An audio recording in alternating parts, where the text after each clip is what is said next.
Hey Siri. What can I help you?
Good morning. Welcome to the highly anticipated satellite event of ELIA. We are delighted to have all of you here today as we embark on an exciting journey of technology, innovation, and creativity. This event serves as a remarkable platform where brilliant minds come together, ideas flourish, and new frontiers are explored. The Hong Kong Academy for Performing Arts is honored to organize this satellite event titled Charting the Intersection of Creativity, Technology and Skills for Tomorrow. We commence with a warm welcome from Professor Gillian Choi, the Director of HKAPA, followed by enlightening remarks from Maria Hansen, the Executive Director of ELIA.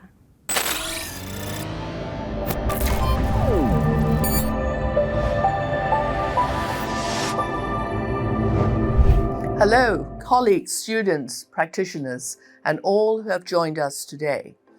I'm Professor Choi, the Director of the Hong Kong Academy for Performing Arts. It is my pleasure to welcome you to this ELIA Leadership Symposium satellite session hosted by our Academy. Our journey today will take us through the exciting intersection of creativity, technology, and skills for tomorrow. We stand today facing a profound change. The creative and cultural industries are no longer the static canvas, but a dynamic, ever-evolving masterpiece. Our world, shaped by a kaleidoscope of socio-economic, technological, and geopolitical forces, is undergoing a transformation that is as exciting as it is daunting. Change is the only constant. The advent of AR, VR, XR, and generative AI tools has not only brought a paradigm shift in the way arts are created and consumed, but also in the very fabric of the CCI mechanism. These are not merely tools or trends, and they are the game changers of our era. In this shifting landscape, the performing arts education and the future careers in the CCI are poised for change. The question that leaves us at a crossroad is, how do we navigate this change? How do we prepare our students today for the stage of tomorrow? That is our mission, our challenge, and this is, in fact, our opportunity.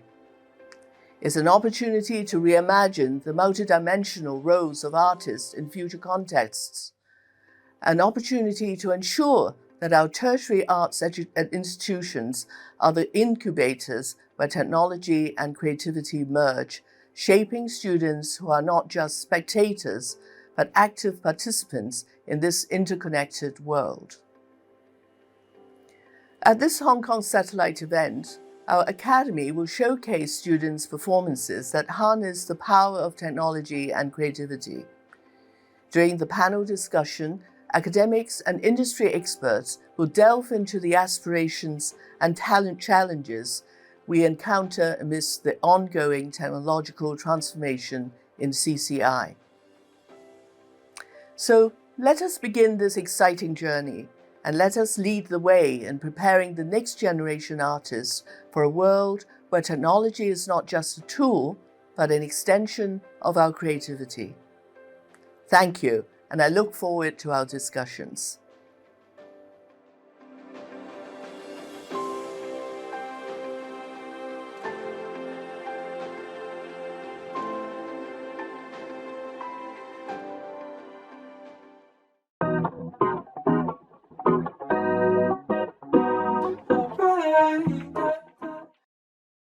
Good day to you all in Hong Kong.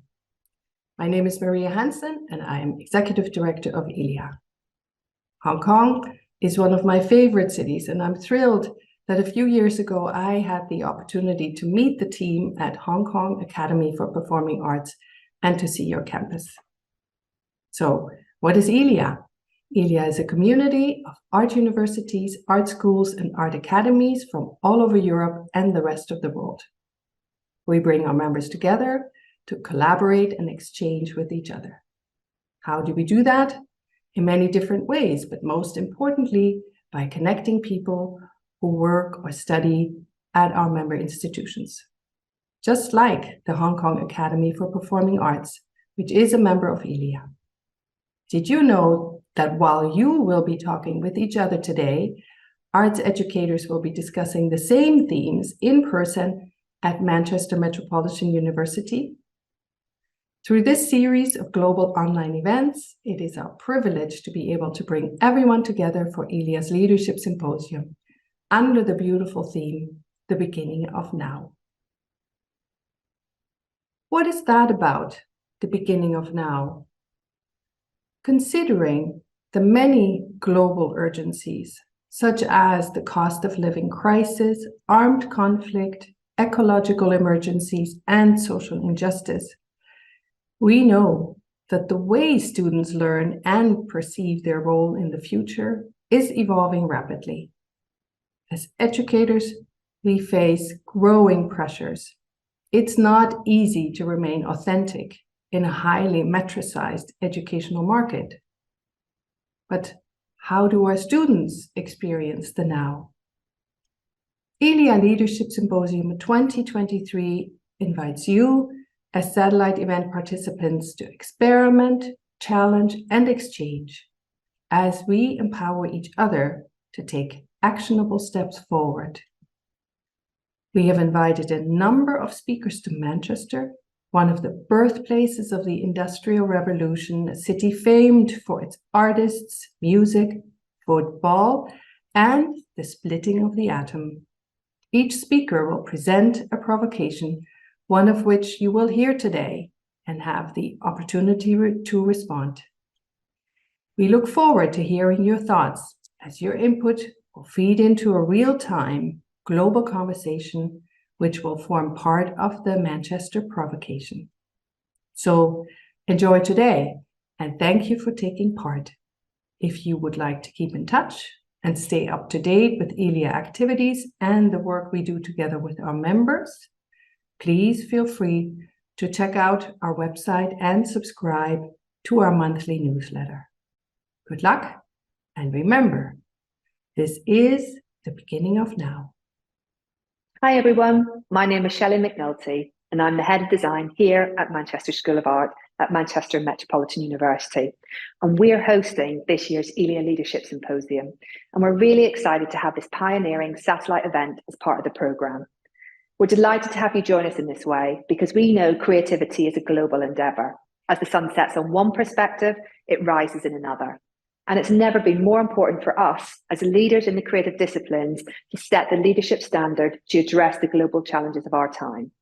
We truly believe the beginning is now. And what better place to do it in than Manchester, a city of firsts, which is steeped in a radical history of activism.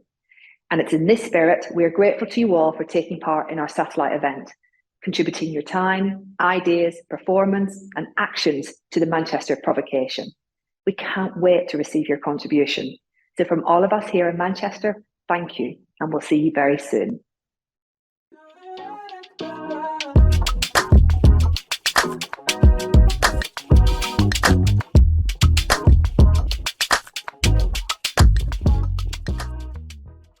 We are now privileged to have Dr. Francisca Pilling, our conference provocateur, present thought-provoking questions on creativity in a post-AI world. Her questions will spark engaging conversations and inspire us to explore the implications of AI on creativity. Then we're glad to present a project showcase which explores the convergence of performing arts and technology produced by the School of Theatre and Entertainment Arts of HKAPA. After that, we are pleased to present performances by students from the School of Dance, the School of Film and Television, and the School of Music. These talented artists will experiment with the integration of AI technology and traditional art forms, creating a unique and innovative experience for the audience. Sit back, relax, and prepare to be amazed. Hi, I'm Francisca Pilling, and I'm going to speak to you about creativity in a post-AI world. In the last 3 years, machine learning art generators with the ability to create images, text, music videos, and voice has resulted in generative AI art products, resulting in an industry valued at an estimated $48 billion. Image generators are trained using billions of image and text pairs obtained on the internet. As an example, Midjourney is a well-known generative AI tool for generating imagery from text and image prompts. As you can see in this image, whereby a simple text prompt of a product design sketches for a new emotion sharing device can result in an image output. Just think what this is doing to the creative industry when it is so easy to create something like this. However, various designers and artists reporting their copyright work amongst the training data without consent of attribution, leading to artwork forgery and reputational damage by spreading messages not endorsed by creatives. Though often when we think of AI, we think of science fiction depictions like Stanley Kubrick's 2001: A Space Odyssey.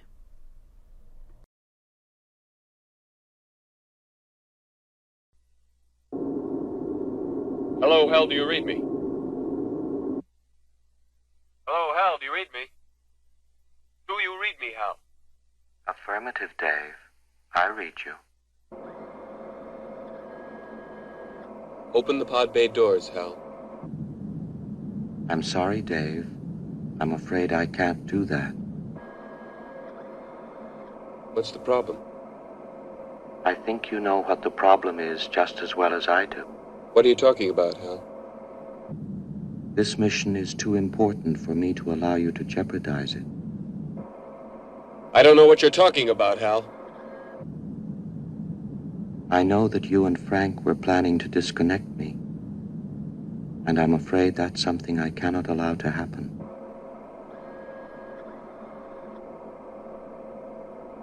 Where the hell did you get that idea, Hal? Dave, although you took very thorough precautions in the pod against my hearing you, I could see your lips move. This is what I call AI's definitional dualism, whereby AI simultaneously refers to the grand vision of creating a machine with a human level of general intelligence, as well as describing a range of real technologies which are in widespread use today, known as weak or narrow AI, such as Alexa. The anthropomorphization of image generators is already apparent, whereby image generators are being called artists and designers. Even Kevin Kelly describes image generators as inspired by the data they are trained on, saying, "Artificial intelligence can now make better art than most humans. Soon these engines of wow will transform how we design just about everything." However, being creative is a uniquely human activity as opposed to something done by an artifact. As philosopher John Dewey argues, a creative style is developed through interaction with a cultural environment rather than the bare mimicry or extrapolation from examples supplied by a dataset.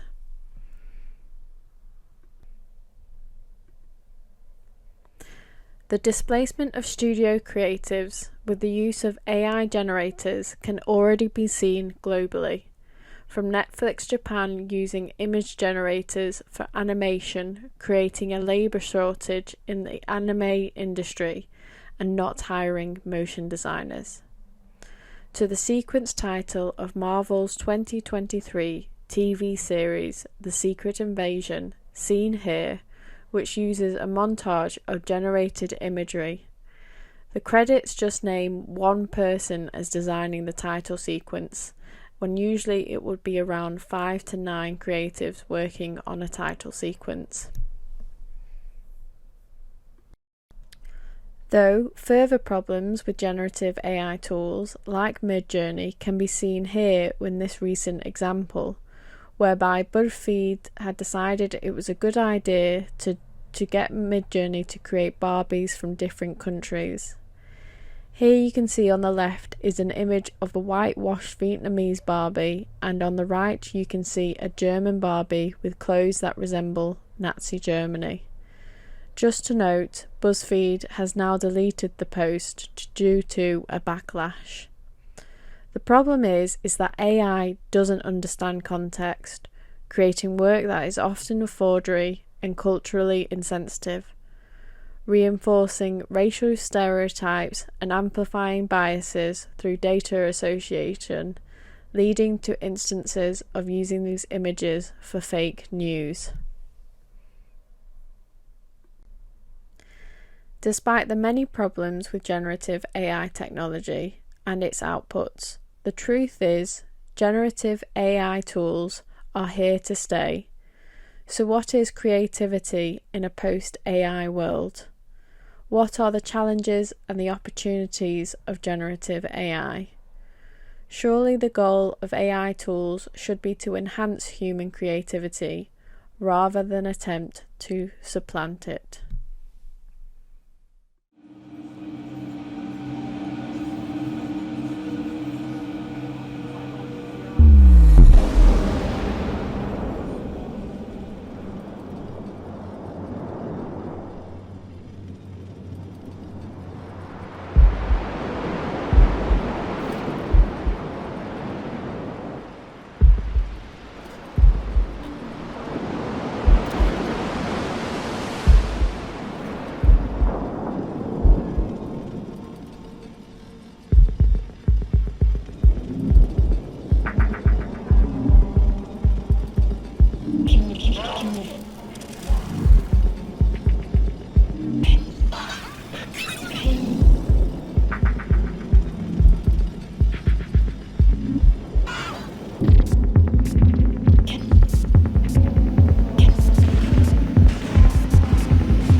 Hello, here is Anson Shiqiang from the BFA Year 4 students majoring in contemporary dance.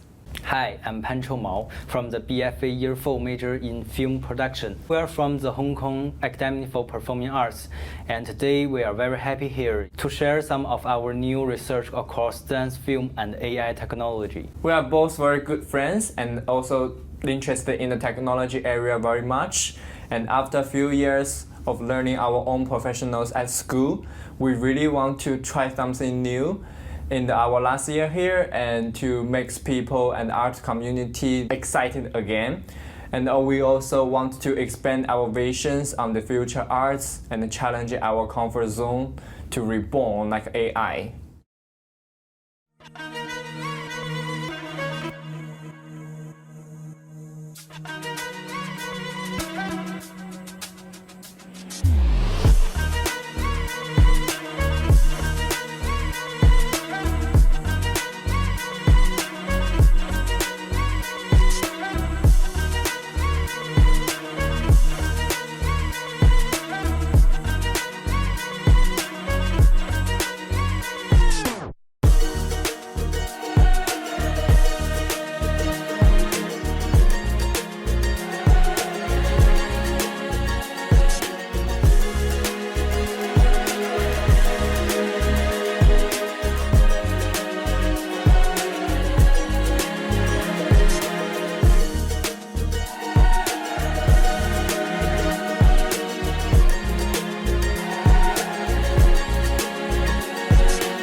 In this video, Anson's dance is integrated with AI technology, so that you will see a wonderful fusion of human body and CGI figure. We aim to explore the possibility of measuring human expression with AI in dance.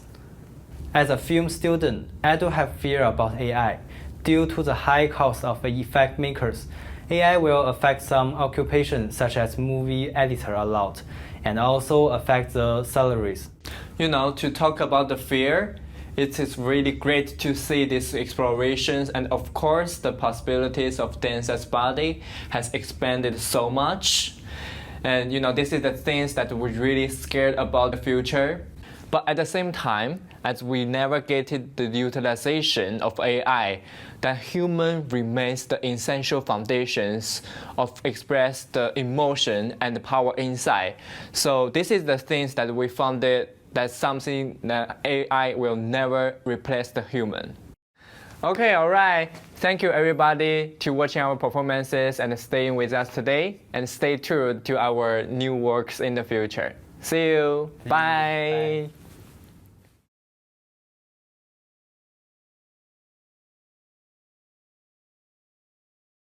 Hello, I'm Bello. And I'm Valencia Tong. We are percussion students in HKAB. We are doing a collaborative project with music performance and AI-generated video. The theme of the video is Mid-Autumn Festival. The video is about the childhood memory of Mid-Autumn Festival.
This project is quite interesting to us since this is our first time collaborating project with AI. And it has based on the story behind of our music and the keywords on the theme to generate a video.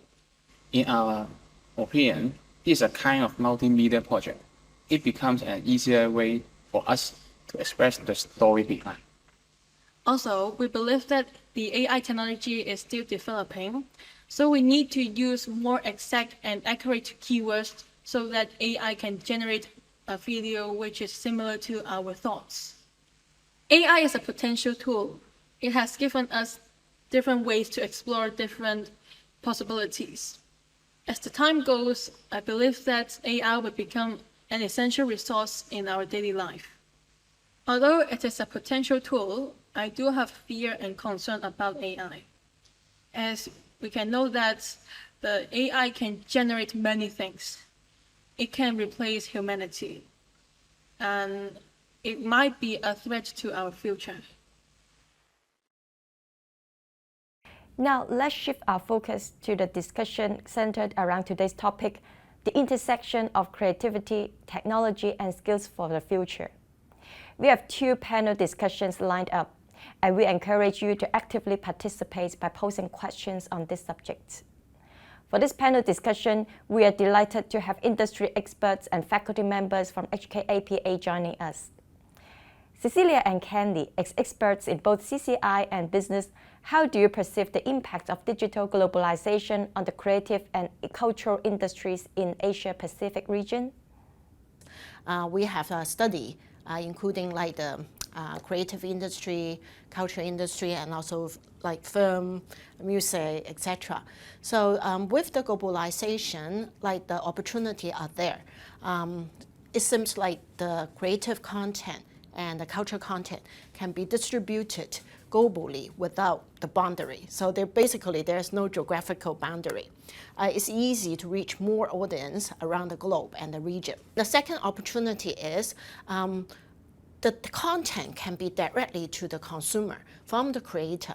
So all the intermediates can be eliminated. And that means the creator can get the higher financial return, and also the gatekeeper may not be needed.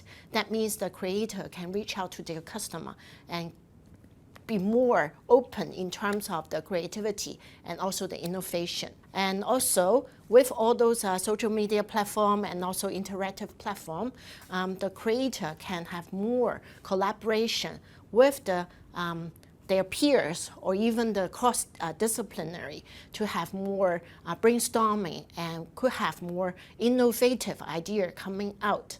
So those are all the opportunities of the globalization. However, when we say the opportunity, the challenge is always there. Firstly is the competition, right? The competition, when you just are competing with your local, I guess the talent is limited. But when you're competing with around the globe, so of course the competitor will be more. And the second more important issue is the copyright. With in the digital space, the piracy is always there, infringement of the copyright is always there, and each region have their own legal system and sort of the copyright law and regulation. So protecting the copyright become more challenging.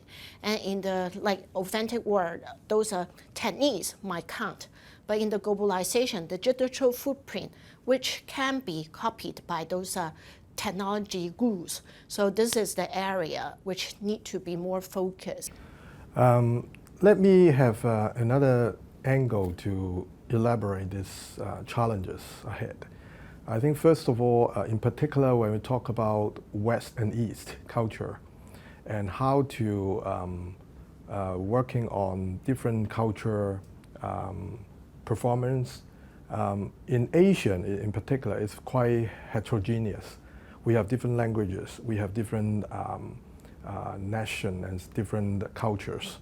So people are looking for common values nowadays under the globalization.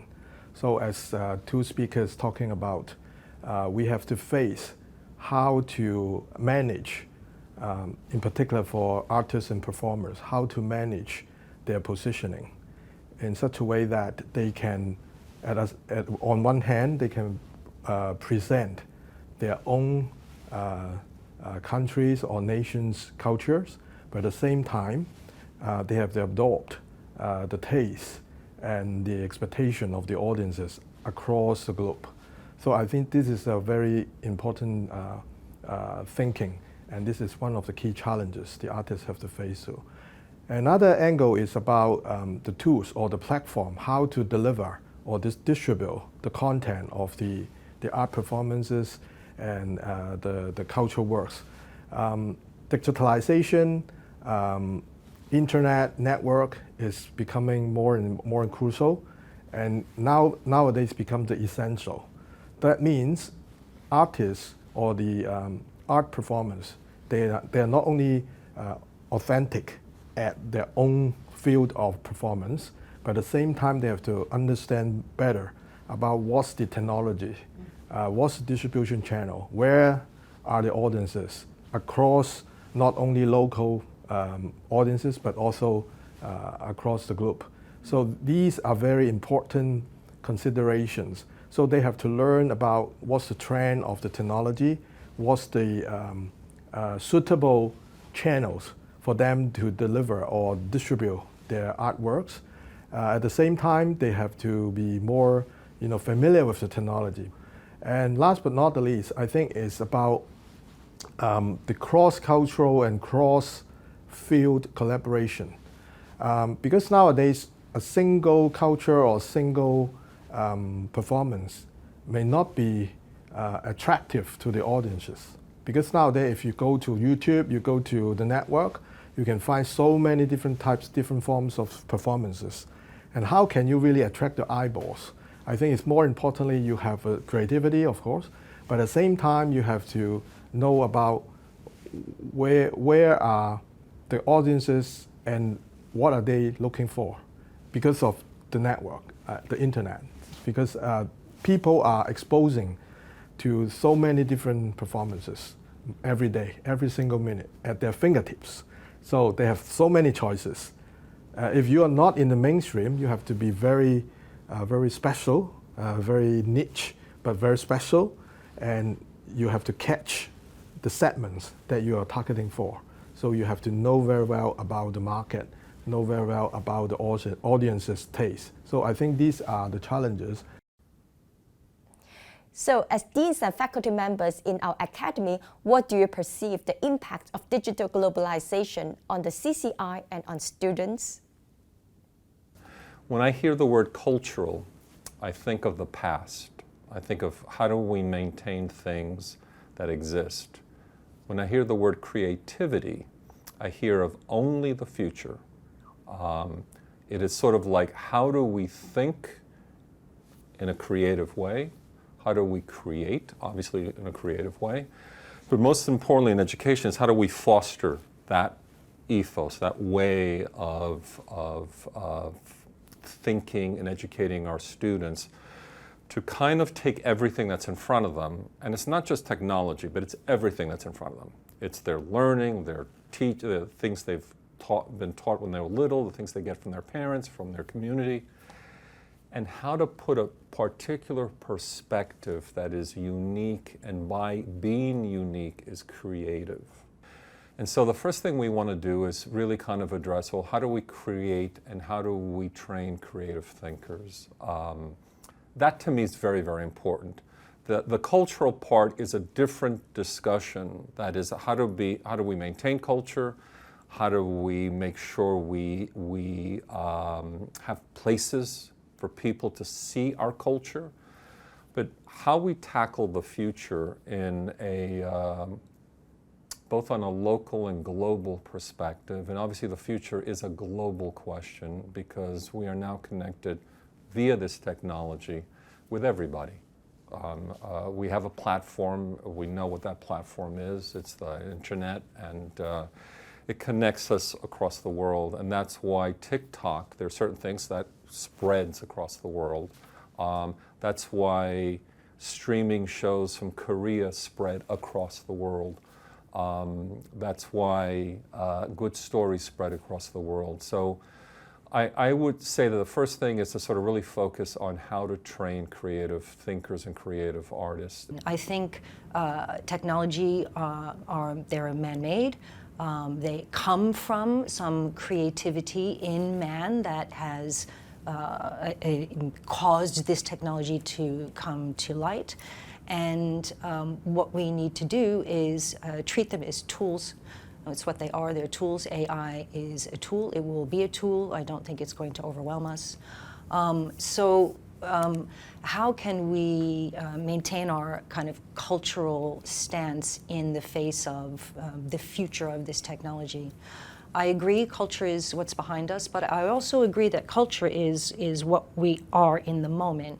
I am an embodiment of the cultures in which I've passed, in which I've grown up, and this culture in which I am at the moment. When we watch Korean television right now, which is doing so wonderfully well, and you see the culture, the storytelling model constantly being expanded, constantly growing, so you can find all kinds of different types of stories coming out of that industry. But you also see the cultural perspective that is being brought to it, and the ability to translate to other, what we call cultures, to other nations, to other areas. So there's a human quality that they are very good at capturing in their narrative storytelling that translates. And it's those things. Images translate. Certain kind of core storytelling translates. This is why certain dramas are done all over the world, because they translate. Music translates. What do you think, Dr. Sandoval? So I think the digital tools and the digital era brings a lot of possibilities for institutions all over the world to interact with other institutions, for the students to work together with other students from different regions, from a different social background, different stylistic background as well. So I think there is no distance anymore, since we have internet and we have the metaverse coming, and we have streaming possibilities for recording, for production, for mixing, for post-production, rehearsing, recording. So this possibilitates the students to produce their own music, put it directly on the platforms, have international exposure, and I think this increases this kind of entrepreneurship mindset in a way that everything we do already focusing or directing to the industry standards. Of course, the digital democratization, we can say, allows everyone to upload contents on the net, right? So this brings different challenges in terms of keeping the standards, keeping the quality. So I think the enormous amount of information and amount of productions, it's sometimes overwhelming. So we, inside of this entrepreneurship spirit, we need to find a way to make our products, our music, visible and stand out on top of everything else that is produced. So one of the challenges is to filter the information, the amount of information. So I think the teachers, the mentors, we have a very important role in terms of curating or selecting this particular information. This is one of the biggest challenges, I believe. Yeah, this brings another important point for the professional career of a musician, which is how to monetize your own productions. If you're a composer or you are a performer, how you make this as an efficient model for developing a sustainable career as a professional musician. So learn how to protect your copyrights in the digital landscape, how to work with contracts in ways that you can control how your music is used or distributed or sold. So this is also something we are including in our curriculums right now. We need to know not only how to produce the music itself, but how to move it, how to distribute it, how to put it in the global market. Now let me turn to Asian art forms. what are the challenges and opportunities for Asian arts to gain our unique positions on the global stage? 其实对于我们现在相处的一个地位来说，是比较一个独特性的一个地位，因为我们现在拥有的是很多多元化的这样的一个独特的一个地位。那么随着社会的一个比较复杂的一个结构发展呢，各种文化都在被不断的在更新。那就以中国民族传统音乐的表演形式来说呢，比如说像以前最早的时候是一个以幕后的一个伴奏类型，到了现在主奏舞台上面的一个主奏，也有比如说中乐与一些舞蹈啊、戏剧啊，或者是说是一些电子音乐、流行音乐的一种相结合，那么其实是非常多姿多彩的。那对于民族音乐这一块来说的话，是需要有一个民族精神的，他需要找到他自己的一个特色。那所以呢，有些时候会很容易在当今的一个舞台上呢，会变成会同化和融合为一个流行音乐，这个是我们所面临的一个挑战。因此说我们要建立自己的一个民族自信度。那在香港这样的一个中西文化交汇的这样的一个以亚洲为中心的这样的一个亚洲地区，它其实是非常有包容度的，同时也是很开放的。那我们如何去做到守正创新？所谓的守正，它不是守旧；所谓的创新呢，它也不是说废除。当然，我们也随着现在的数字化、数字音乐也在高科技的不断的在发展，我们更需要说是有很多具有智慧型的，而且有先驱性的一些不同文化的一些学者、专家来共同与我们一起创造和研发、探索这样的一个音乐文化艺术。How about you, Professor Lau and Professor Chan? I think for any kind of globalization, we look at obstacles and things that are obstructions to what we really want to do. However, on the other end, if we look at these obstructions and obstacles as opportunities, then these are opportunities for enhancement and growth. Now, I think for Chinese culture in particular, one of the hardest things to translate from one art form to another is the language. And we can try to use subtitling and we can do a lot of those things to try to bridge that gap. But behind each of that gap is a lot of stories, especially with Chinese culture. I'll raise an example. We can have a literal meaning with a transliteration that can be transcribed. So we can use blushing flower as an example. However, the problem is the literal translation is blushing flower, but behind it there's an actual story about an actual beauty that in the course of Chinese history as to why the flower was blushing. So some of these things get lost in translation, and I think these are actually opportunities as opposed to challenges, because it offers us an opportunity to actually educate people, the depths of Chinese culture, the Chinese myth, the mythologies, the stories behind everything that we're trying to present in the modern way. Well, let me respond to what Professor Jans has just mentioned about the cultural confidence. I totally agree. I think in the current globalization and multiculturalism world, cultural confidence is not only about understanding individual identity, but also about respecting and appreciating the diversity of different cultures, promoting social and cultural harmony. And therefore, it is very important through the educations, we provide these ample opportunities for students to develop a deeper understanding of their own identity. For me, cultural confidence is also ability for them to make a good artistic creation and performance work. Thank you, Anna. My last question is, what are the top skills that are essential for the next generation of performing arts and creative professionals to survive and succeed? Shall we start with Dr. Munro? Content and marketing are more important now in performing arts than ever before, I think. In a world that's saturated with online cultural content, performing arts graduates have to be able to produce content that is excellent and unique. Traditionally, that's what conservatoires and institutions like ours have trained young artists to do. But now, to compete for attention, our graduates must also have the skills to produce that content.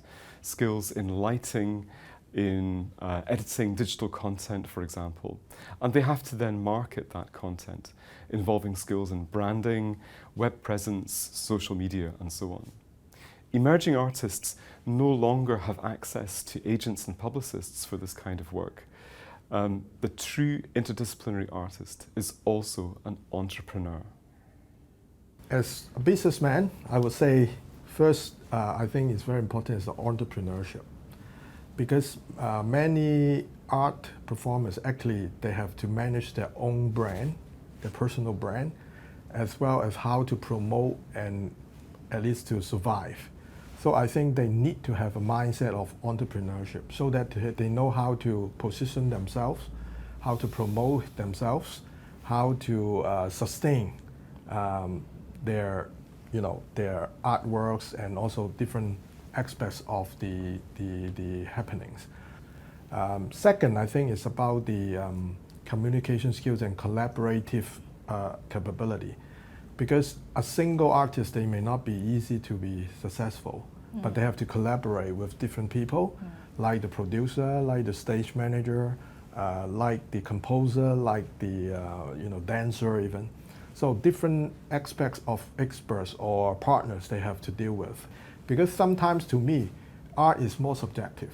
That means artists sometimes have a very stick with their own ideas, very stringent for certain aspects. But they need to have the skill of communication to convince or influence the other collaborative parties to work together and align. I would say like the digital and technology capability is very important. At the beginning of the AI, everybody just trying to use AI to do some text-related thing, draft a script or something.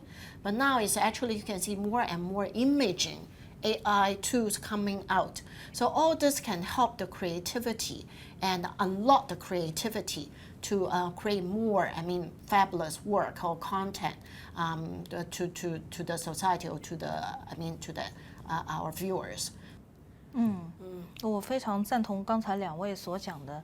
那现在的高校所培养的一些新一代的学生呢，除了他们需要有非常强大的想象力、创造力，以及他们的文化自信能力，包括还有一个审美概念。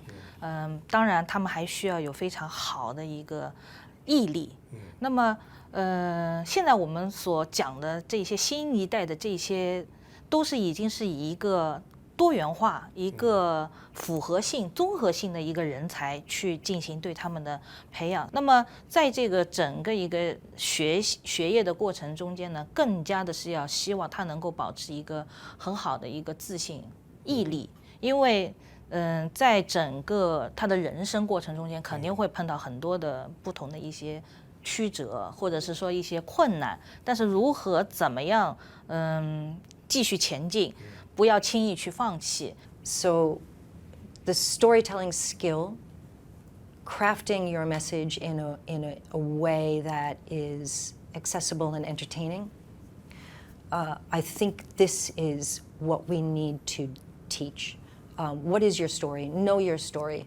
What's the perspective of your story? Who's the hero of your story? Is there not a hero of the story? What's the arc of your story?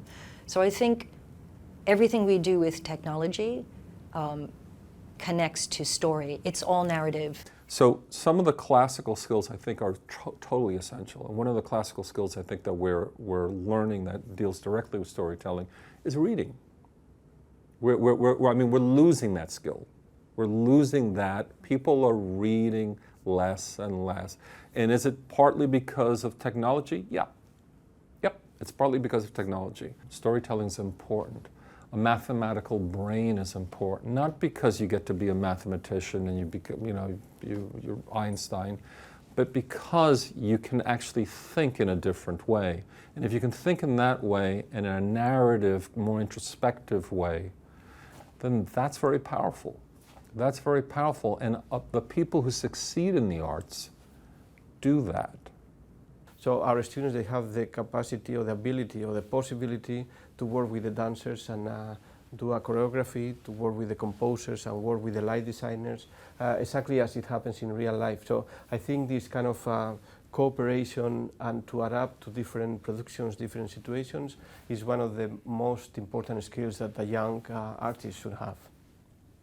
Now the market and the digital era and the multidisciplinarity, the applied music for media, all the knowledge of the legal components of contracts and touring, copyrights, etc. How to create your own company, how to be an entrepreneur, how to work with other disciplines, not only artistic, for example, how to work with architects or how to work with doctors. Now it's very important, for example, art therapy, how we help people with mental issues or even physical issues to improve and to have a better life quality through music and the arts.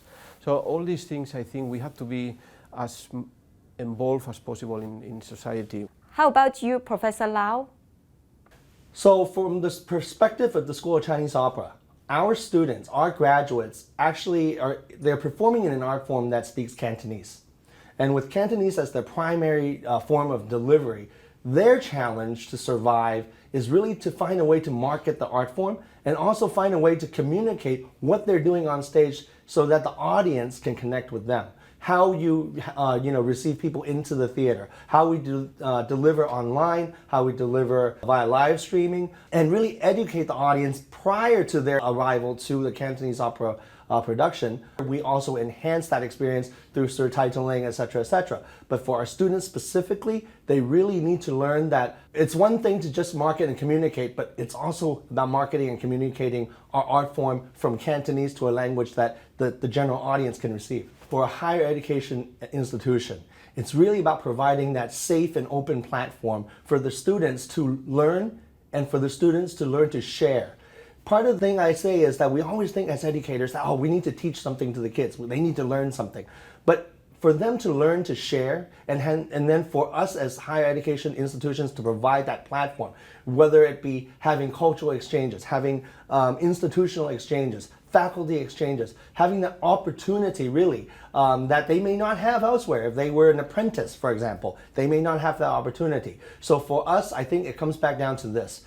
It's how to enhance the student experience by providing them, again, an open and safe platform where they can share their art form and develop their careers. So one of the aspects I think is important for training the future artists is the understanding of empathy within the aesthetic education. As we all know, technology can make the art work, but often there are lack of emotions. So how do we, in this digital advancement world, to continue nurturing students' empathy? And what is empathy? For me, empathy is the ability, is the emotional resonance, is the ability to understand, share, and feel the emotions of others. And it helps us and help the future artists to establish a deeper interpersonal relationships and promote social cohesions. Thank you, Anna. May I also have your opinion, Professor Wang from Shanghai Conservatory of Music? 新一代的亚洲表演艺术和创意专业人士，面对数字技术支撑的媒体时代和大众艺术传媒时代，具备丰富的想象力，拥有顶尖的专业素养，熟悉先进的数字技术，并熟练运用媒体终端，这些都是未来艺术人才生存及脱颖而出的必杀技。Thank you for all your insights. Now let's move on to the second panel discussion.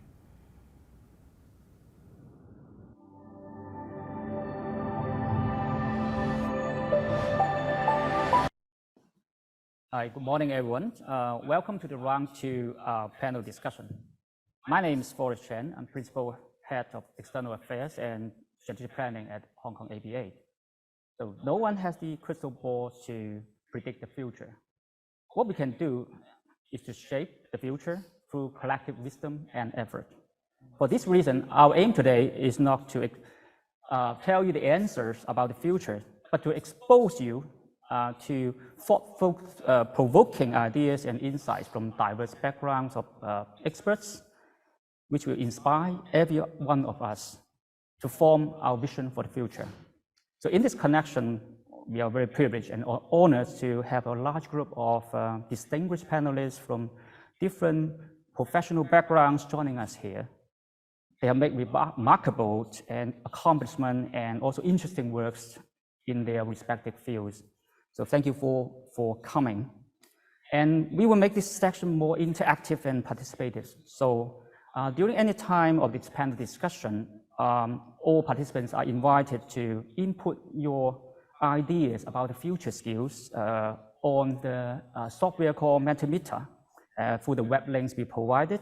And so we will co-construct our vision for the future. Sorry about that. So in the round one discussion, our panelists has already brought us multi-dimensional views about the discussion topics today, such as digital democratization, harmonizations, multiculturalism, and the essence of own culture during the dynamic change, hypercompetence for the audience attention, the ability to translate ideas and storytelling across cultures, connectivity to the global audience, and rooted in the commonality of humanity. Technology savviness, branding of art forms, IP protection issues, cross-cultural, interdisciplinary collaborations, entrepreneurship, and personal branding, and global marketing and distributions. And they also remind us not to forget about the basic and essential skill sets and qualities, such as curiosities, empathies, being observant, and so that we can be authentic and original in our work and as a human being. So this section, we want to build our conversation further and on the idea generations. So to start with, we have another group of distinguished panelists here. So let me introduce first Mr. Louis Yu. So you have been playing various prominent roles in Hong Kong's cultural development, including the Executive Director, Performing Arts of the West Kowloon Cultural District, Chief Executive of Hong Kong Arts Development Council, Executive Director of the Hong Kong Arts Center, and now is the Director of the Hong Kong Art Schools. So very diverse. And this gentleman next to Louis is Dr. Terry Lam, is at the Hong Kong APA School of Film and Television. And Terry is an interesting person and is a scholar practitioner in action narrative, screen production, design, and technology.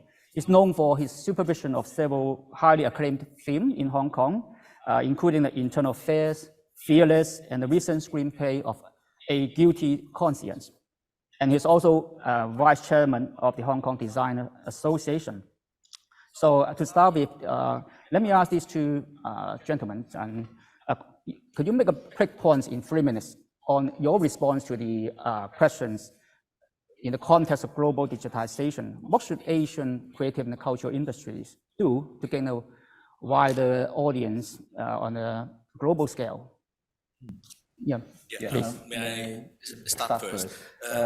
I think I can see a recent trend in the rising of Asian performance or performance stroke entertainment in the global scale. Recently, I have been noticing that, for example, there is a film company in the United States which is called A24 Productions. They have been producing a lot of very creative and outstanding work that appeal to a wider audience in America and even in Asia. The other one is you may know that there is a music company which is called 88 Rising. 88 Rising is branding, producing, channeling. There is a mix of a lot of things, and they have artists from different, say, Asian backgrounds. They also sign artists from, for example, mainland China. So it is an interesting thing, phenomenon that Asian is now getting trendy and rising as a creative community of younger generation. And recently, I've been seeing more and more, say, Asian comedian on different, say, online channels to appear funny and creative too. So I think this is a trend. What we need to do is encourage, say, our students or our young artists to ride on this trend and to use digital technology and not only look at us as a Hong Kong artist, not only Hong Kong, but we need to prepare to be perceived as an Asian community. Go out to the world with this multiple identity, as a city identity, say Chinese identity, and also Asian identity. If we play flexibly the different role in this commercial world and other cultural exchange environment, I think this is really a good moment for us to push our creativity out there. Thank you. Thank you. How about Terry? I think I got the point very similar to you, but with a different point of view or the point of cut in. I think for an artist or a producer, based on my background as a film, we usually talk about international production, that means make use of a lot of different cultures together, and then each of the culture, the diversity, use of the strength of the diversity, and people input their own strength based on their culture. So I always tell the students and the young artists, there's three things we need to bear in mind. One is we should be a cultural translator. Because all people, we use the same tools, maybe, right? Musician, lighting, or camera. We use the same tools, but we use the tools in a different way. A very different way, or see the same thing in a very different way. So it's just like an example of very ancient world, like Chinese. Is a lot of people think that okay, Chinese is used by a lot of different Asian countries, yeah. But they think that okay, then Chinese is the best tools. But it is not only about that. It is about because they borrow these tools to use, right? But it is a very good mirror to reflect, right, different culture. Right. So in nowadays digital, right? All of us we use AI, but different culture or different countries people use the AI in a very different way, interpret it in a very different way, and AI also interpret you in a very different way. And this is one point. And then the other thing is, I think starting from the year of like 70s, people talk about for the CCI, that means the cultural economy, talking about the corporate professional, right? So both the professional artists start together under a corporate and then like under the very big project, scale project. But nowadays, we tend to be very different. This corporate ideas seems broke up into very small pieces. And I think there's a new idea of like, we should be a network professional, right? We are professional, but we are part of or mesh in a bigger network. And there's as Mr. Yu say, this is the Asian, right? Asian, we can have a network within the Asia, and then we collaborate and we use the same tools. We use similar language, but with regional difference. And the diffusion of the transforming of the culture or the way we see the same thing is also very interesting. And then to extend it to a more bigger network. But between that, there's still a lot of translation there. Yeah. And the final things I want to point out is all of us, because in this very digital globalization world, I think from Forbes magazine, talk about what is the best economy for the future is the data economy. So we are artists, but we also as a data analyst, right? We analyze data every day, but not the data like stock market, but the data within our art performance, right? There are so many, and also do your data archive.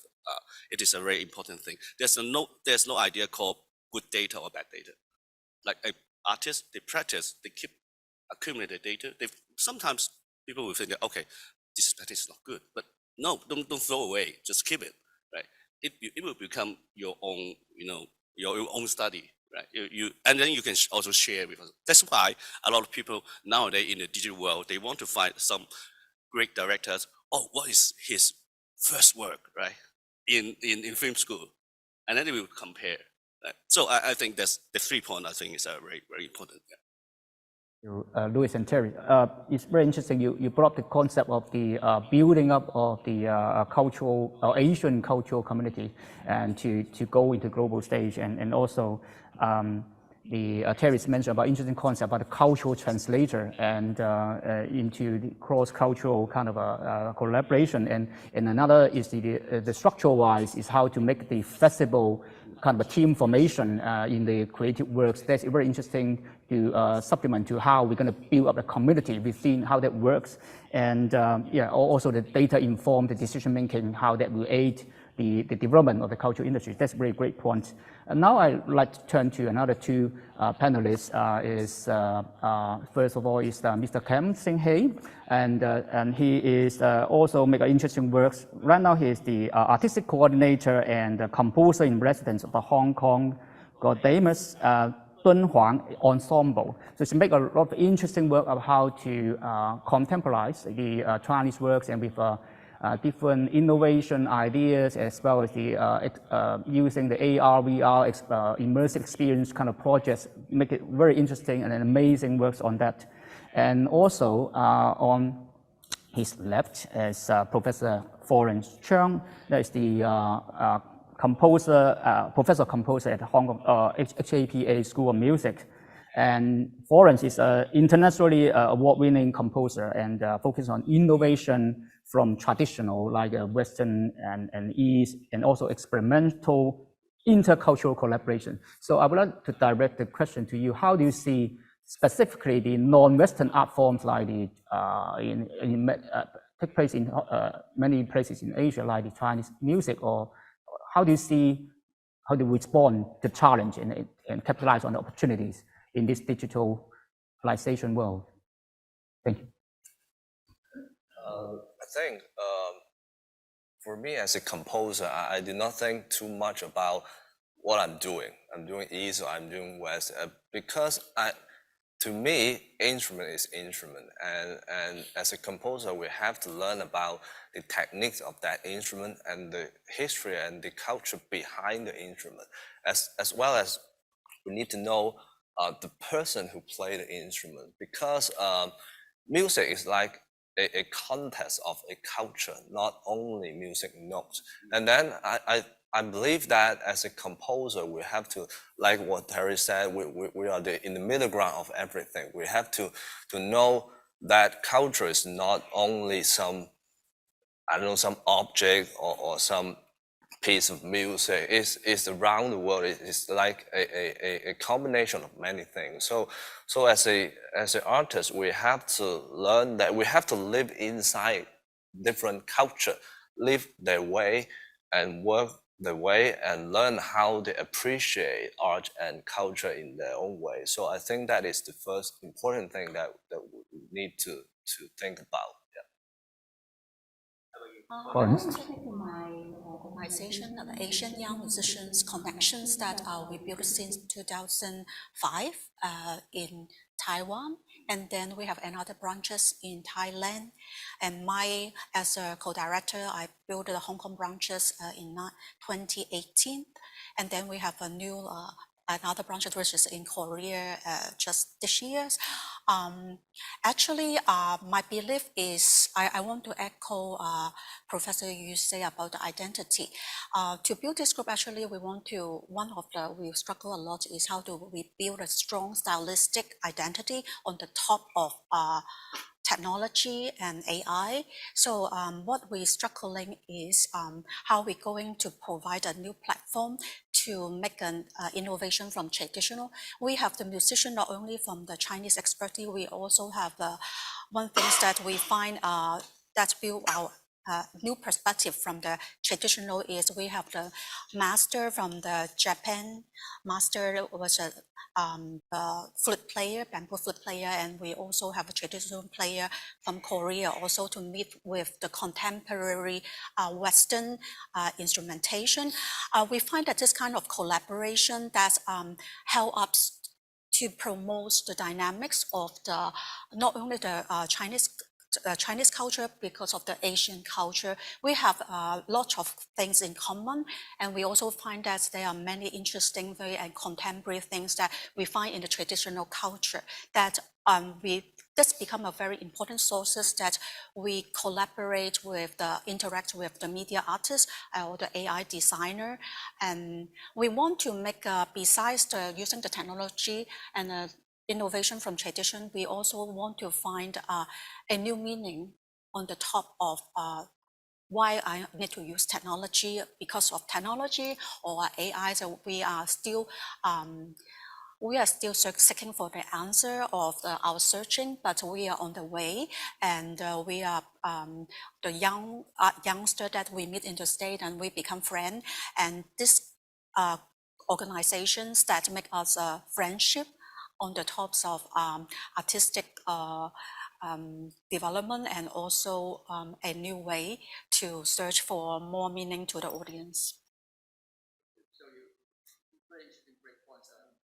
Talk about how we're going to preserve or create our artistic identity, while also delve into the differences in the different cultures, and so that we find the ways to maybe we translate back to the cultural translator, the notion that the Cherries talk about.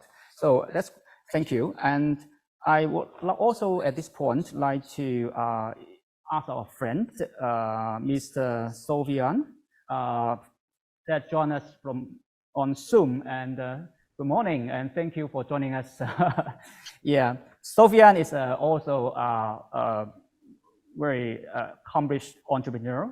He is the founder of Hack40, which supports startups on innovation and market expansion globally. And as a French entrepreneur, so you have a lot of experience expanding or branding, working with the big brands and also startups in Asia and also Europe. Although you're French, but you're based in Singapore right now, right? So. Yeah, thank you for having me. I'm actually dialing from Singapore, but most of my time is spent in Korea these days. Great. Yeah, could you tell us from your point of view, how should Asian artists can expand our global presence? Yeah, happy to share our tips and practices, but I want to pick one example first from the startup world, very recent from Korea. Over the last few months, a new trend called virtual artists is starting to be very big, and one called Parable Entertainment start to be a digital entertainment agency. So all of their idols and artists are fully virtual. And last month, they had the first fully virtual festival in Korea, which gathered 20,000 people, 20,000 attendees. And this, for me, shows a few trends that can be quite inspiring. The first one is that the audience there was very different than normal K-pop festival audience. It was mostly men, which is not usually the case. So ability to catch new audience with a new way to share the art. The second is that the artists can be this unlimited presence because they don't have to go in a live tour, on a dancing, choreography training. So in a sense, they are much more present to their audience, and they do a lot of live streaming to connect on a daily basis to the audience. And this is how I think they developed also this skill of retaining audience and being much more in much more proximity. And that's also, I think, one of inspiration. And last but not least, they hit the Billboard Global Chart, which means that also in their new way of doing performance and music, they can also reach the global audiences. So that's an example I wanted to pick first from where I stay in Korea. Then, of course, for the startups, interesting startups provide, metaverse for art fair. So one of the startups we work with in Korea these days, they did the Singapore Digital Art Fair and make it accessible for anyone in the world to purchase the art that's being sold today. Another one is Believe, which help artists to automatically access all the channels to distribute their music, with much better copyright and fees. And second part I want to share is more like about what we do. We help entrepreneurs from Asia to go global, and it's been 8 years that we do that in many countries. The first advice we usually give is to have a market fit where you start, where your country is, to make sure that you can be viable, and then decide when is the right moment to go global. And when you go global, it's about localization, analyzing competition, knowing how you can be different.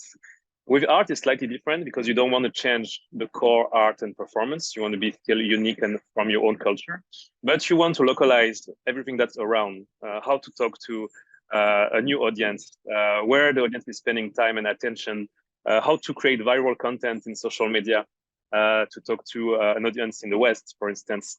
And that's something very interesting. I think artists these days are supported with a lot of sort of startup technologies from Asia as well that are growing very fast in the world. So yeah, that would be my two sharings on this question. Yeah, so you point out quite an interesting new business model, and also talk about how to make it viable, and on the other hand, how to, when we go to reach the global audience, we want to remain our distinct uniqueness, and on the other hand, we have to do a lot sort of a localization. So there is really a fine balance and struggle. Then everybody need to answer, find their own answer. So yeah, I think thank you very much. So I think we have this first round of discussion, we stop here. And then now we were going to have another interesting section. In this part, may I now invite all our participants today to log on the Metavita through the links you have provided by on Zoom. Then you can vote or input what you see is the top 5 skills for the creative cultural industries in the futures. And now, please take a few minutes. This is the last chance for you to make your inputs. And then we'll see the word cloud here. And then, is anybody still want to make any points on that? And then, now we will have our panelists to have a free-flow interactive discussions and comments on these top 5 skills. So, to start with, I see it stopped. I think everybody already make their points here. And to start with, let me also welcome 2 distinguished panelists who sit on the my right side and maybe your left side, is the, who have already joined the round 1 panel discussion. So Mrs. Cecilia Yao is the mainland China and Hong Kong media leader, as well as the education industry leader for PricewaterhouseCoopers China and Southern divisions. And Ms. Eliza Rosati is the head of Screen Production and Research Center at the HKAPA's School of Film and Television. She has decades of experiences, I can't tell how many years, in the performing arts and visual arts, with plenty of screenplays on commission. So what you see to how you see what we got here on the cloud, word cloud. We have highlighted like things like the technology literacy, innovation, generative AI, and yeah. Cecilia's generously giving me the mic first. I'm going to be an outlier, and I'm going to look at technological literacy, and I'm going to disagree with that. Why? This is going to go back to, maybe it was Professor Yu who discussed it, about, or maybe Forrest, it was you, were talking about the democratization of digital. One point made by Dean Inaki in his round 1. Yes. So we talk about so it kind of actually combines also what Professor Yu is talking about Asia being a la mode at the moment, and to seize this opportunity in an authentic way, which I completely agree with. I want to put it out there that you don't necessarily have to be technologically literate to begin your journey. And the reason I want to say this to this particular audience is that I want to inspire people to go for it and not wait till they have X amount of money or X tools. I think that there is enough tools that are available for our creators, our young creators, to get in there, roll up their sleeves, and start doing. So I do want to put that out there. I also have a good example. At the Spark Center, our very first co-production was done on very little money. Not that we don't need more, but we really participated in this wonderful coming together of creative minds and effort. And the reason that the piece that we created went to Venice and BFI and is still being programmed, it's a VR work. The reason it's still being programmed is because of the human story that it tells. So I think if you have the right story, if you are in touch authentically with what you want to do, which goes back to what you were saying. You were saying, I don't create in a certain way, I just create. So for those people out there who are thinking of doing something in this domain, get in touch with who you are authentically and just keep going. Just keep trying, and you'll bust on through, I'm sure. So that's what I have to say. How about Cecilia? I'll pick the keyword of innovation. I think we are in a highly technological literacy requirement environment. So innovation is everywhere, not only in the creative industry. So with all those new things like the AI tools, data, learnings, so innovation is very important. We are not only creative in terms of the artwork, but from the business world, like we newly launched our entertainment media outlook in June. We also talk about we have to be innovative or creative for your business model. Be creative for your distribution channel. Like what we said, we use social media, use different digital channel to break the border between different locations and distribute our work to the more people, to let them to have to know us, to know our creative work. We have to be creative of the monetization model as well. And also we have to be creative on how to use the tools. So tool is the co-pilot, not really the autopilot. So when you really get to know, those are plenty of tools can help you to do the creative work, but how to use it, you have to use the innovative way to create your innovative work. So I would say innovation is very important. When we do the CEO survey for those entertainment media company, they 40% of them say in the next 10 years, their business model will not be viable. So through the organization or even through the your organization or your forum, so all the participants or the industry player, they have to think of innovative way to serve in this new era. There's another keyword although which didn't come out as a 5 keyword, but I really would like to focus on copyright. I think copyright become very key issue. Like a lot of people saying, my data being used for deep learning or being as a base for the AI generated data. So how should I be rewarded for my contribution? How to measure it? When AI creates certain artwork or creative work, how the copyright should be belong the data provider or belong to the technology user? So they create a lot of legal thing. So we have been urging the government, we need to think about if we want to provide a safe place to go to those creators. So we have to, at least to have a safe environment for them to do the creation. Instead, they always putting themselves in the risk of right infringement. So this is something, if we want to become an art center or creative center, we need to think about this issue and need to address this issue as quick as possible. Thank you. So how about others? How do you respond to the points that raised by the audience? I want to add one more point on that. That is to set up a routine or to set up a proper working schedule. Because for being an artist, your lifestyle can be really extreme. I mean, especially for the next generation, we can easily, it's so convenient to do your work through the app, through different device. And I think differentiate your life and doing art is important. Mixing up these two things can be really dangerous in some way. So I remember that some of my teachers just told me that you have to set up your own studio, because when you left your home, you go to your studio and then you work.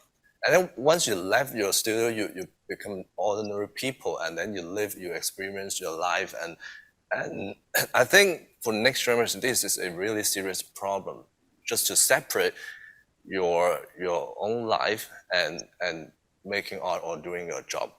especially for the future technology and doing all this so easy using different applications. So yeah, I just want to add this point. I see all people try to add more words. Now it's more than 5 words. But I do I also do want to mention one more thing is I think transformative is a one word I want to talk about because a lot of people say, okay, now this is AI, but last year is metaverse, and year before is another thing, right?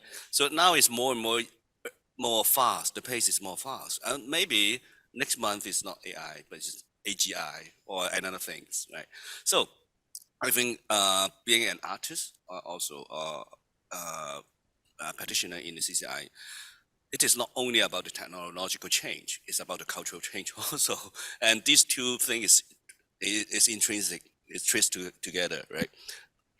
They are affecting each other. So you think about the arts now is also affecting by the technology, right? And also how AI interpret arts is also affecting by all of us. So and if you are not ready to adapt to this very quick change, you'll be easily left behind. And I'm totally agree with Ines also, like not technological literacy is important, but I think at least you should be sensitive or you have the curiosity to technology. But I see some of the artists, they think, okay, I practice traditional arts, so I don't want to touch those things. But it's not right, because your things will become digital and put online. And how about if you don't have the digital identity, right? Just as Cecilia said, at least you have a digital identity, so people can identify you, right? And in both the virtual world and real world. So nowadays people are connecting, or you see the line is blurry, and I don't think there's a two world, but it's two into one more bigger world, right? So I think this transformative mindset is a very, very important. At least you have transformative mindset, right? You don't need to do anything is transform to other things. Yeah. Absolutely. I think while Eliza talk about how to make initiatives and try out, not be afraid of in your own way. And Kerry more talk about the adaptability and then the flexibility in being able to adapt to the technological and cultural changes. I think that's make a great point. And Luis has something to say. I want to pick two words from the cloud, which is cultural understanding and cultural awareness. I think these two combined together, I would call it cultural literacy. I do not think the digital globalization will make all, say, different culture into one. I really don't think. I see the digital globalization forcing us to live in bubbles. To live in different bubbles, and we are living in the only one bubble and not aware of what other culture are doing. So, we need to let our students understand that there are other culture, there are other bubbles, not only this bubble. And without this understanding, as we can see, the world has more and more cultural clashes and conflicts. So we need to teach our students understand and appreciate other cultures, and understand that more different cultures, say, contact can help more, say, creativity. I think this is a key word. Professor, you talk about the diversity, right? I wrote an article many years ago because based on digital convergence, right? A lot of people mentioned about digital convergence at that time, say that, okay, the world will be one, so all things will be one. It's splitting, yeah. But my argument is if you see the world into different perspective, yeah, the digitally is convergent, but when digital is convergent, culturally is more diversified, because all people can crowd into the same place, so you can see the other people more easily, and then you think, oh, the world is so diversified. So these two things is working together, like more convergent in digital world is more diverse, in the understanding of the culture. Yeah. observation. So Florence is eager to make your point. Yes, very eager, because Professor, you just picked my two exactly terms of the cultural understanding or also awareness.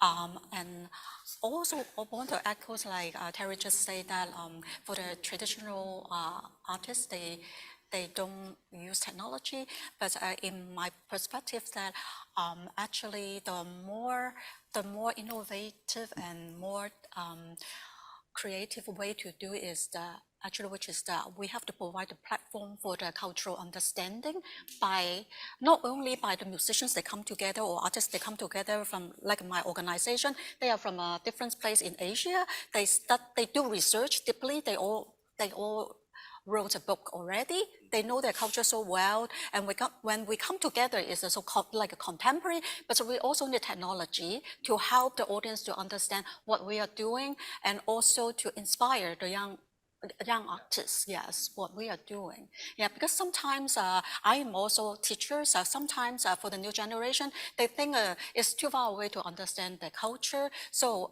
for me, the aims of my organization is I want to help the youngsters to understand their culture and inspire them to do research. Yes. Yeah, have very interesting conversation. We start with some like the literacy, the life skills about adaptability, productivity, kind of social skills, and then move into the literacy skills about the cross-cultural understanding technology and other cultures, and come back to our learning skills of having ability to collaborate and communicate, and also being authentic, have our own thinking, so that we cover different range of skills when we look into the future. So there's no one killer skills that we can survive, but so many. And we like, Sofian or Kim, would you like to say anything? Yeah, sure. I can give a few insights. The one that catch my attention the most is a bold innovation.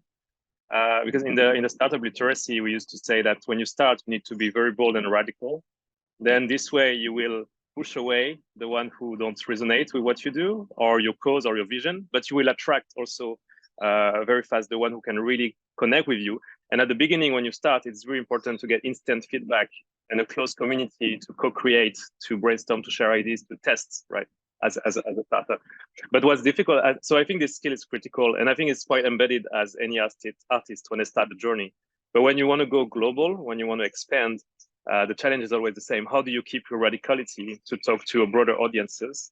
As a startup, is how you keep your culture and your vision that you had at the founding years when you grow to 100 or 1,000 employees. And that's one of, I think, of the biggest challenge here. So this is not like an answer, but keeping the right level of radicality that makes you feel you're performing your identity and your art, but at the same time, you are viable in an economic way and you can go global. I think that's where it's all about, the artist or the founder of a startup. It's always a debate because you need to grow, you need to be viable, so you need to make some concession, but at the same time, you cannot give up on your vision that made you start. So I think that's something to have in mind for young artists, is to start with their radicality and bold innovation, and then find a way to find the right balance when they grow.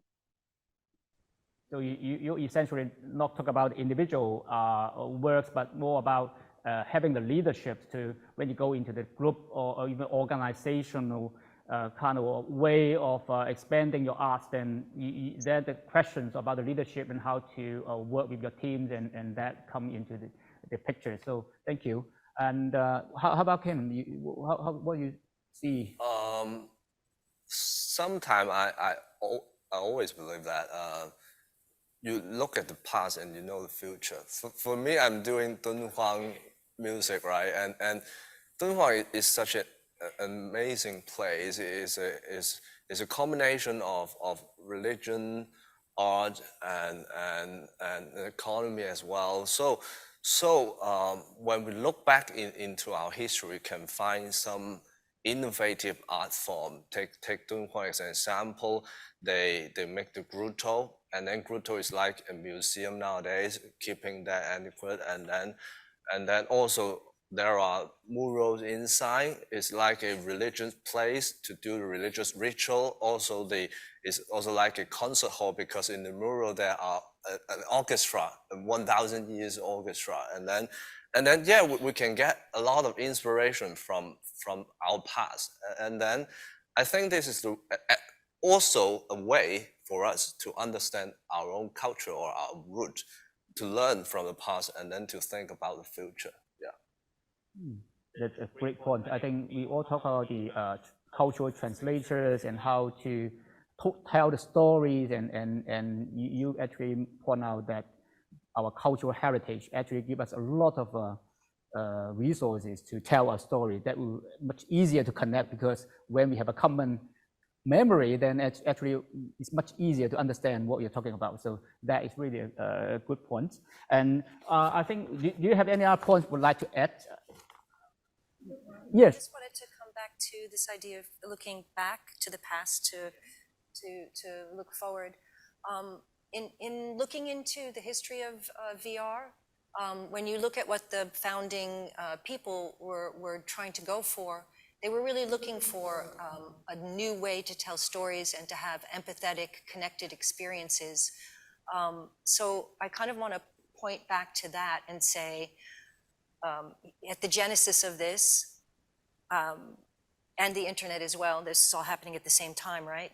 At the genesis of this idea of creating worlds where we could go in and then have these connected experiences in these different realities, but connected to other human beings, we then went forward and created the internet in the way that we created it, with all of its, with warts and all, with all of its faults and all of its great possibilities.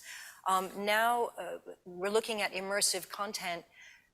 If we only look at immersive content with a kind of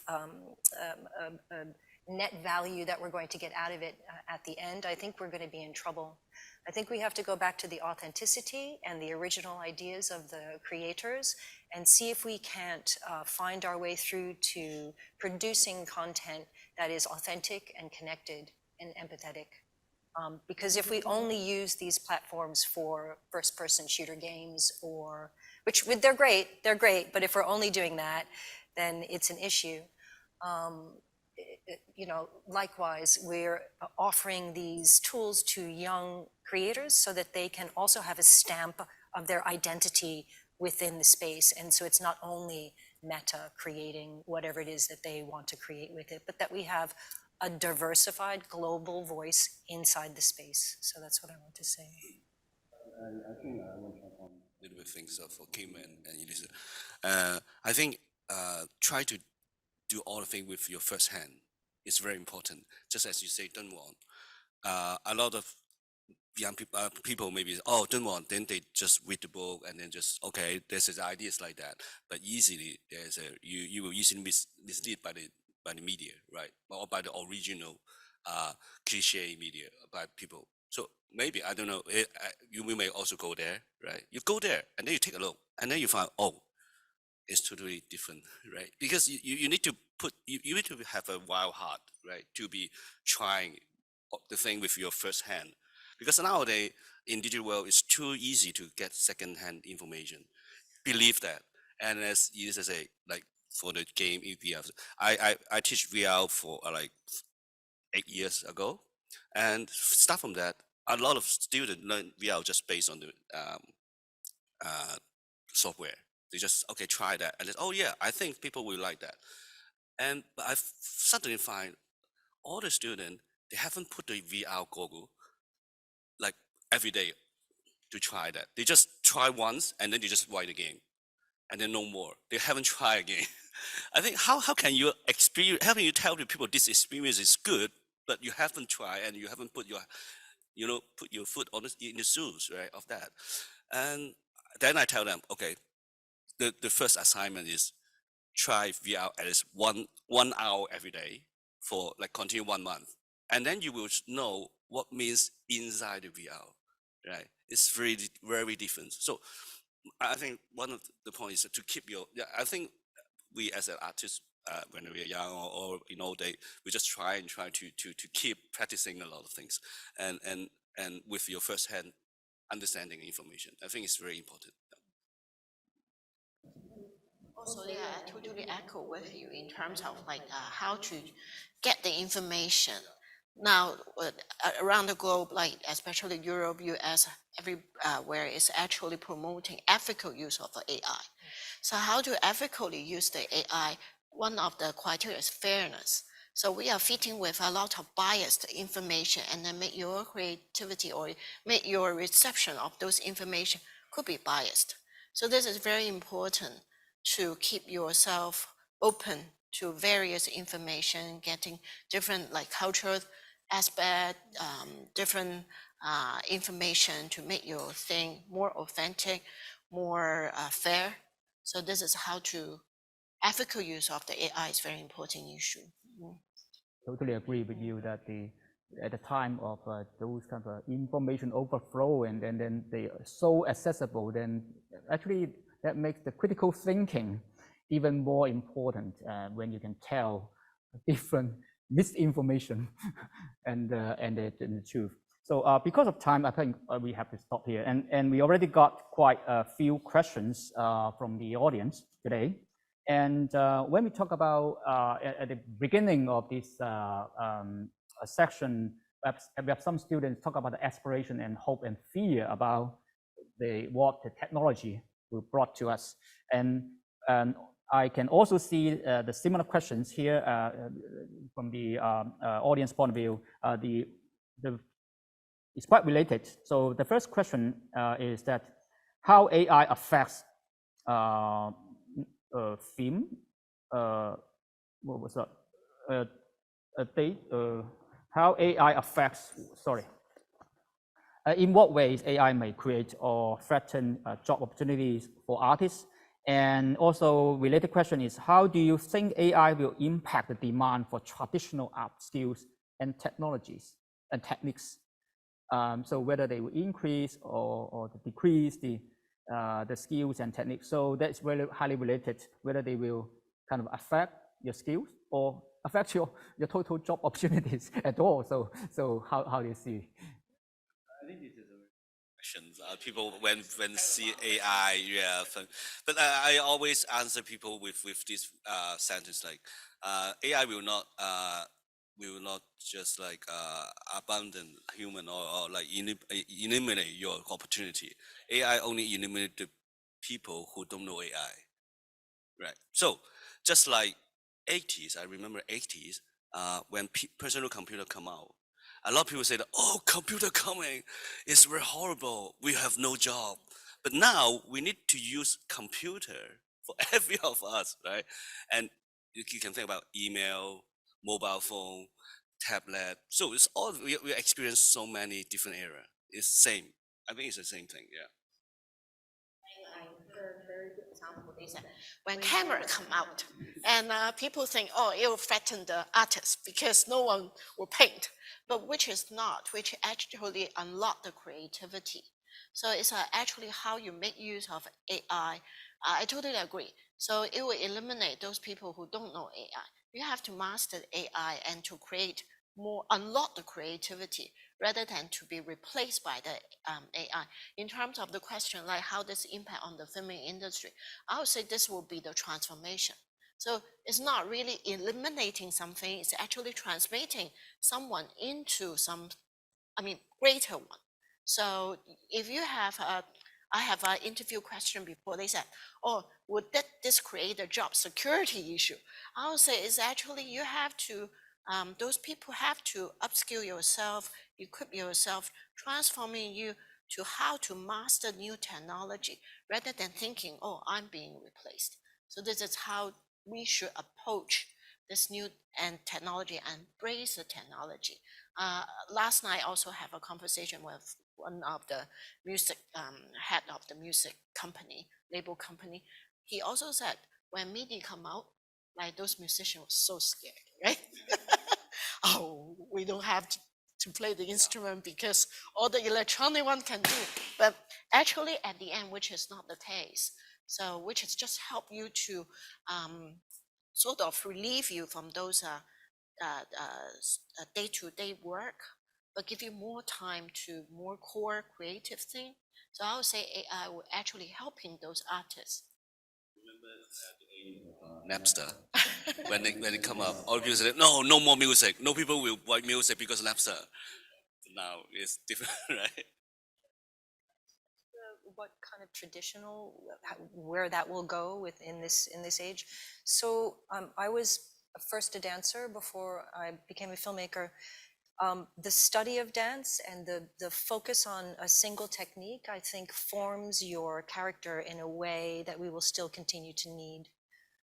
Whether or not your technique disappears, so the technique that I do isn't really so much done anymore, but just to replace any kind of single focus on a particular discipline with that idea. And I think the way that it forms your mind and your body and your spirit is something that we can't let go of. So whatever becomes of all of these things in the space, the traditional arts, that's another question. But do we stop practicing them? No, we shouldn't, because it's part of how we form our characters. How about Kim? You are the practitioner, so you are the first-hand experience. Yeah, I think in the future, because of AI, there will be a flood of content, right? But when we're in this situation, we need curator. We need the people who tell good story about how we experience the world, how we see the world. And so I don't think AI is a threat, because 300 years ago, we use a paper to write music. We wouldn't say that is paper art. Now people say AI art, but AI is like a tool for us. Like I consider it as a tools to enhance my workflow rather than replacing me as a storyteller. So I think that way. Yeah. Great, and I think when the key message here I got is that it's a game changer, but we need to basically come back to the themes we talk about, is how to use technology to extend the creativity and do it beautifully, and that come back to the quality of the aesthetic sense or your creativity sense, that may really differentiate a good or average kind of works. So that may come back to how we're going to equip ourselves. And then the second and third questions related to the education. So at university level, so what shall we teach students today so that they are better prepared for tomorrow? And a related question is that if technology evolves more rapidly, how do we change the notion of master vis-a-vis students kind of tradition in the arts and kind of and instill lifelong learning? So that really changed how do we see the role of a university educator when we nurture the next generation of the students for future? Would Florence, you like talk a bit more on that? Like I am a mother of a 12 years old. Like my son, I don't have to teach him technology, and it's already in their blood. You know, and the thing is, what I want to, did we as a teacher or parents or anything you want to give advice, we have to understand ourselves. Yes, we have to know our culture, go back to the very origin. We live in Hong Kong, for example. We not living in Hong Kong, then we understand Hong Kong. So we still need to find our identity. The thing is, go back to is, I believe that we have to find our identity. We have to find a strong identity. Our belonging is very important. Once we have a belonging, we have a root, then we know how to use technology that accompany us, like in a best form or a new expression, a new way of us. Yeah. This is what I advise. I'm also every day I'm learning my culture, learning other people's culture.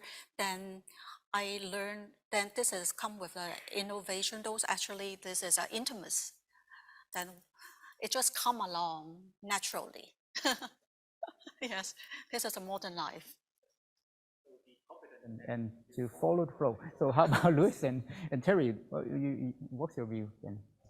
I think with the advancement of technology every day, and it is happening quicker and quicker.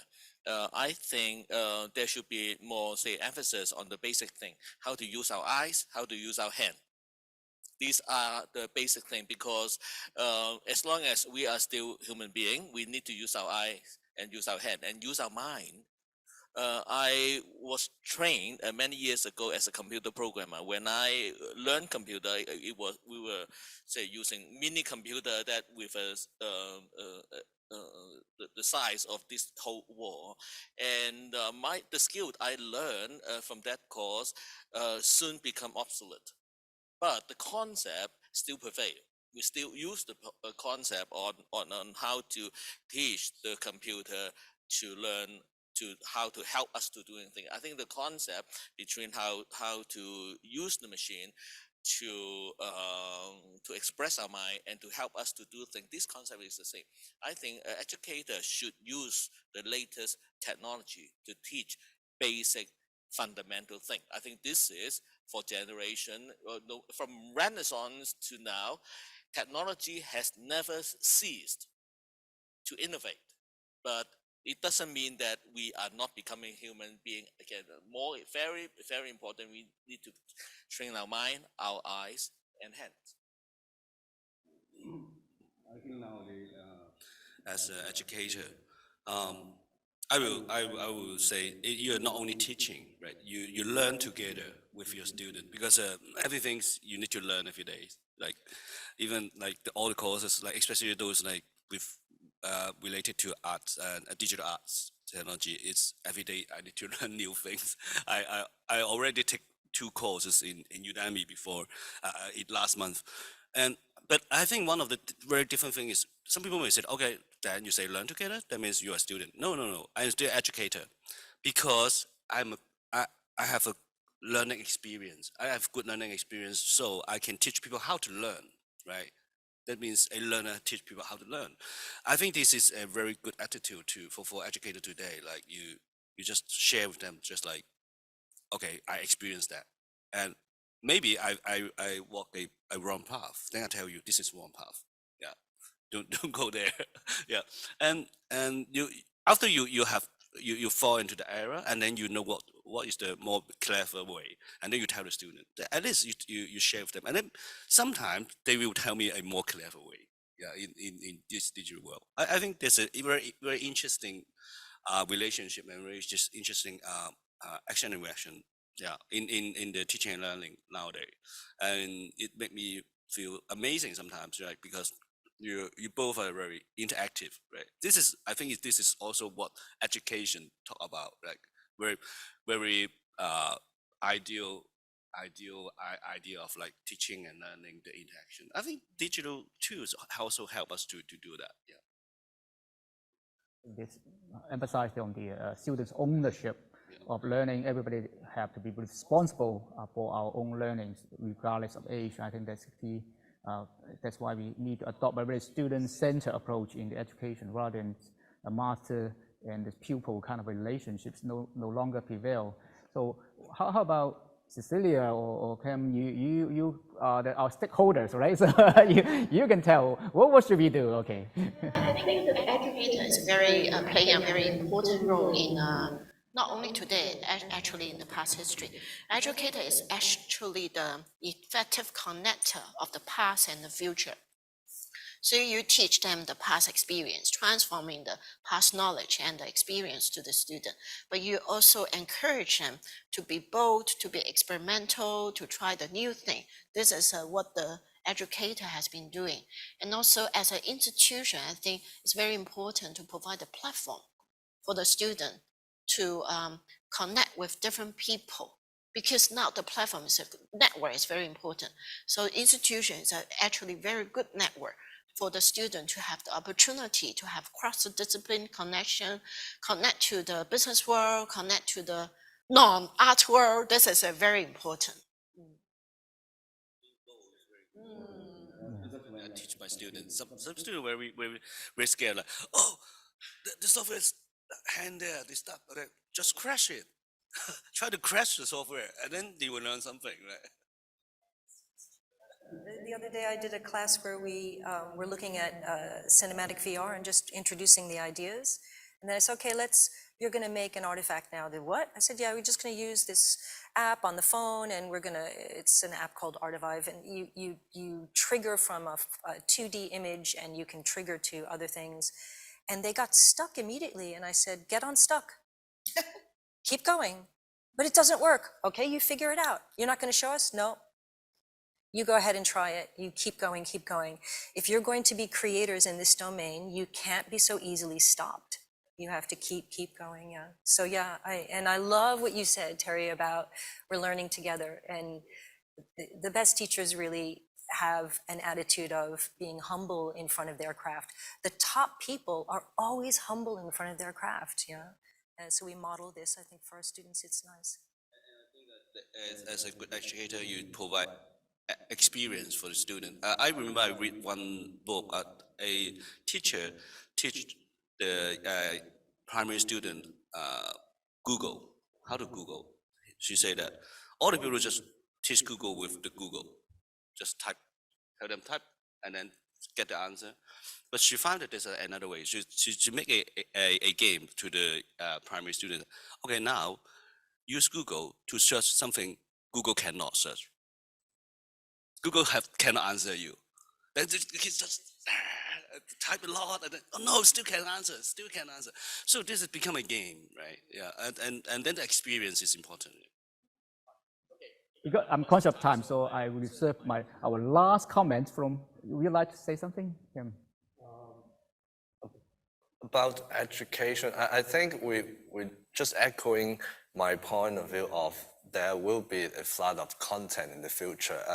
I think we need to differentiate what is good and what is bad.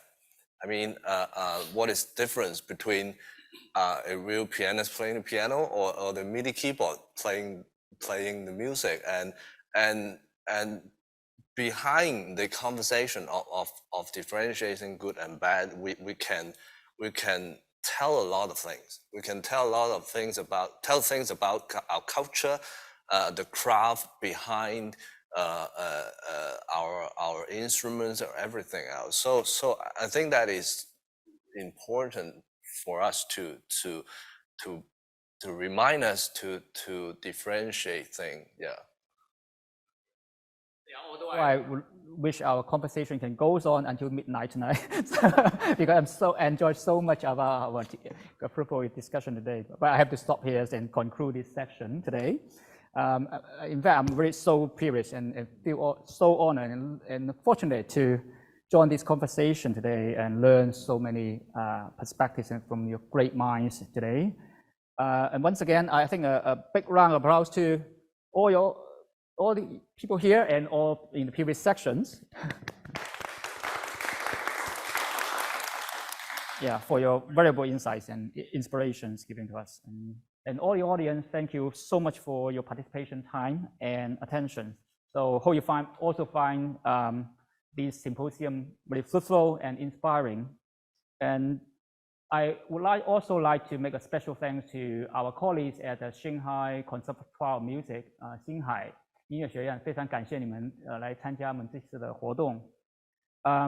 There's an online program in Manchester and later today, and also other satellite sections happening. So do register via the links that sent you, and there's a lot of interesting programs in these few days. Please do join in and via the online registration. And what's more, please do also click on the links we provide to do a evaluation. And last but not least, I would like to do a little bit of promos. Is our VR film Chrome 11 that was co-produced by ELIA, and which is one of the first, actually it's the first Hong Kong VR film that is invited to various festivals, like including Venus and BFA London, and now and in Tokyo, right? So yeah, I think it's very interesting videos and worth seeing. So please do click to enjoy the movies. And so lastly, just thank you so much again for your participation, and have a nice day.